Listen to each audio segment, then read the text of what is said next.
चलो बच्चों, आलू कचलू के साथ वेजिटेबल सीखें।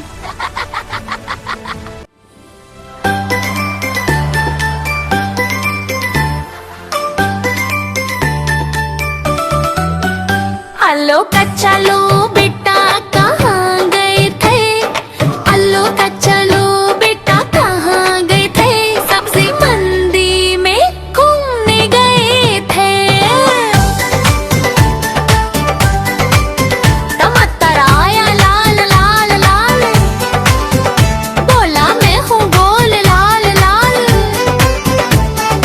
गाजर आई नारंगी नारंगी, बोली मैं हूँ लंबी क्रंच क्रंच।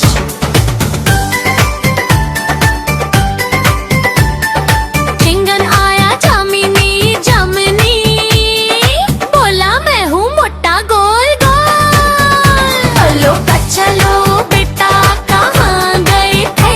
सब्जी मंडी में घूमने गए थे। प्याज आया दौड़ते दौड़ते, बोला मैं हूँ गोल सफेद सफेद।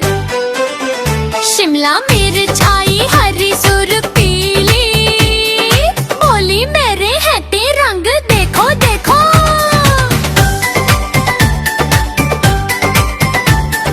भिंडी आई लंबी सब्ज, बोली मैं हूँ पतली हरी हरी।